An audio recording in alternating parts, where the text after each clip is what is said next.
ایک لمحہ تمہیں ایسا بھی میسر ہونا چاہیے اپنے اوقات زندگی میں جس میں تمہارے اور تمہارے رب کے درمیان کوئی بھی نہ ہو۔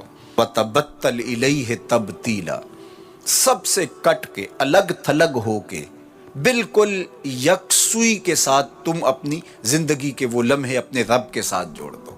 جس طرح ایک روایت میں فرمایا لی مع اللہ وقت لا یسعنی فیہ نبی مرسل ولا ملک مقرب، میرا اور میرے رب کا معاملہ کبھی ایسا ہوتا ہے درمیان میں نہ کوئی فرشتہ ہوتا ہے نہ کوئی رسول اور پیغمبر ہوتا ہے، وہاں میرا اور میرے رب کا ہی معاملہ ہوتا ہے۔ تو یہ یکسوئی کے لمحات ہیں، تو ہمیں بھی حضور علیہ الصلوۃ والسلام کے سینے سے نور لے کے اپنی زندگی میں کچھ ایسے اوقات مقرر کرنے چاہیے، اور وہ بہترین وقت میرے رب نے خود بیان فرمایا ناشیۃ اللیل ہے، وہ سحری کا وقت ہے، وہ رات کے لمحے ہیں، وہ پچھلے پہر کی مبارک گھڑیاں ہیں جب رحمتیں چھم چھم اتر رہی ہوتی ہیں اور اللہ کی رحمتیں بندے کا استقبال کر رہی ہوتی ہیں۔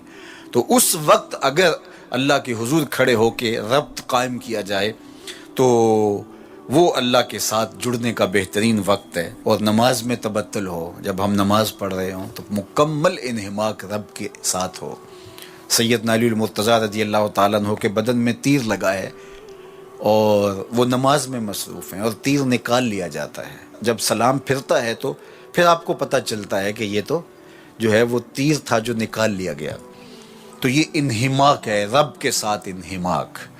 اور وہ فرمایا گیا حدیث جبریل میں کہ اپنے رب کی اس طرح عبادت کرو کہ گویا تم اسے دیکھ رہے ہو، اور اگر یہ کیفیت پیدا نہیں ہوتی تو کم از کم یہ کیفیت تو ہو کہ وہ تمہیں دیکھ رہا ہے۔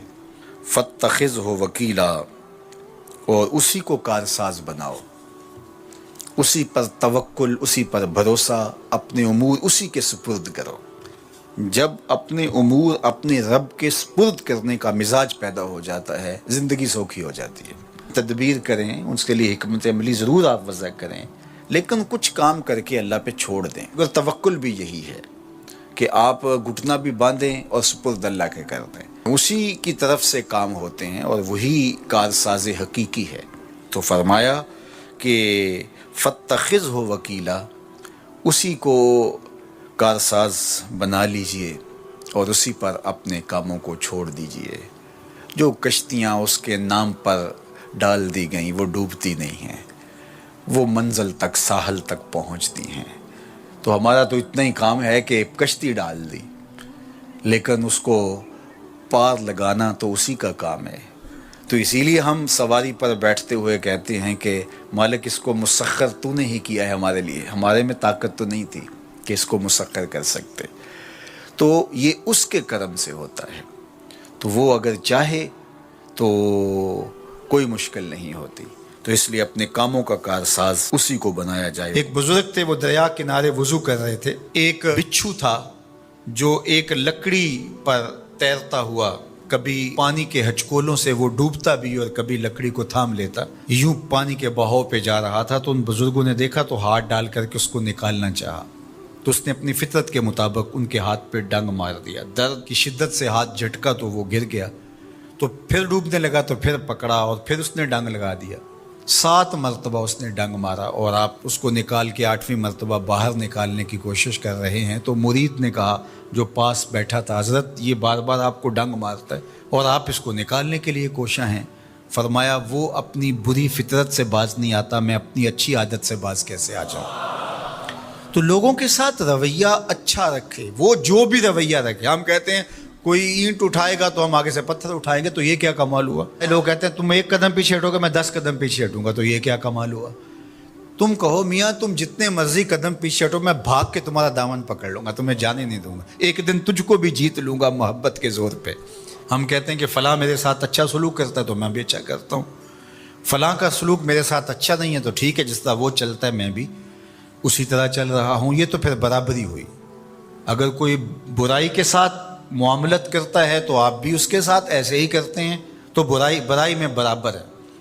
اور اگر آپ کے ساتھ کوئی اچھا سلوک کرتا ہے تو آپ بھی اس کے مقابلے میں اچھا کرتے ہیں، تو پھر بھی آپ برابر ہیں، لیکن اچھائی میں برابر ہے۔ تیسری صورت یہ ہے کہ کوئی آپ سے اچھا سلوک کرتا ہے اور آپ اس سے برا سلوک کرتے ہیں، یہ بدترین صورتحال ہے۔ اور سب سے بہتر صورت کیا ہے کہ کسی کا رویہ تلخ بھی ہو، کسی کا انداز نامناسب بھی ہو, کوئی آپ کے ساتھ برا سلوک بھی کرتا ہو, لیکن آپ اس کے ساتھ اچھا سلوک کرتے ہیں. خون کا رشتہ ہے, دودھ کا رشتہ ہے, وطن کا رشتہ ہے, ہمسائیگی کا رشتہ ہے, آپ کے ساتھ اس کی تعلق داری ہے, آپ کے آباء و اجداد کی آپس کے اندر سانجھ تھی اور آپ اس کو نبھا رہے ہیں. تو یہ ہے بہترین رویہ کہ کسی کا کوئی بھی رویہ ہو, آپ اس کے ساتھ اچھا رویہ اختیار کرتے ہیں. حضرت عقبہ بن عامر رضی اللہ تعالی عنہ کو حضور نے ارشاد فرمایا تھا, سل من قطعک واعط من حرمک واعف عن من ظلمک. اے عقبہ بن عامر, جو تجھ سے تعلق توڑے تو اس سے تعلق جوڑ, جو تجھے محروم رکھے تو اس کی جھولیاں بھر دے, اور جو تیرے پہ زیادتی کرے تو اس کو معاف کر دے, اس سے درگزر فرما. یہ بہترین کردار ہے جس سے ایک اچھا ستھرا پاکیزہ اور مناسب معاشرہ ترتیب پاتا ہے اور ترکیب پاتا ہے. تو میرے اور آپ کے آقا و مولا نے ہمیں یہ تلقین کی, بلکہ فرمایا جو یہ چاہتا ہے کہ اس کی عمر میں برکت ہو اور رزق میں اضافہ ہو, وہ رشتہ داروں کے ساتھ سلوک اچھا کرے. یہ راز ہے عمر میں برکت کا اور رزق میں اضافے کا. رشتہ داروں کے ساتھ اگر سلوک اچھا کرو گے تو تمہاری عمر میں بھی برکت ہوگی, تمہارے رزق میں بھی برکت ہوگی.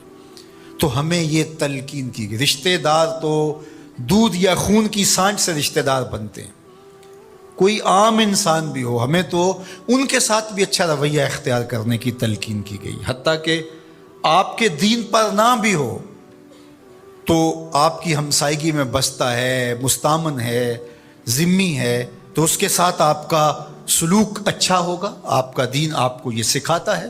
شیخ سعدی بولے, شنیدم کے مردان راہ خدا, دلے دشمنا ہم نہ کردن تنگ, تو را کے میسر شودی مقام کہ با دوستانت خلاف است و جنگ. میں نے سنا ہے کہ جو اللہ کے بندے ہیں وہ تو دشمنوں کا دل بھی نہیں دکھاتے. تجھے تصوف کے مراتب رفیع کیسے نصیب ہو سکتے ہیں؟ تو اپنوں سے جنگ چھیڑ کے بیٹھا ہے, تو اپنوں کے گریبان پھاڑ رہا ہے, اپنوں کی پگڑیاں نوچ رہا ہے, اور تو اپنی رشتہ داریوں کو توڑ رہا ہے. تو اپنے ہم منصبوں کے ساتھ الجھاؤ میں مبتلا ہے, اپنے ہم مسلکوں ہم مشربوں کے ساتھ تیرا الجھاؤ چل رہا ہے, تیری لڑائی چل رہی ہے. تجھے کیسے مرتبہ اور باطن کا نور اور اندر کا اجالا نصیب ہوگا؟ جو اللہ کے بندے ہیں وہ تو دشمنوں کا بھی دل نہیں دکھاتے. انسان تو انسان رہے, وہ تو جانوروں کے ساتھ بھی رویہ اچھا رکھتے ہیں کہ یہ اللہ کی مخلوق ہے. مخلوق ہونے کے ناطے سے الخلق و عیال اللہ, تمام مخلوق اللہ کا کنبہ ہے, اور اس کے ساتھ اس نے سلوک, ان کا کچھ بھی رویہ ہو. حضور کے غلام اور اسلامی معاشرہ, اس میں یہ کس طرح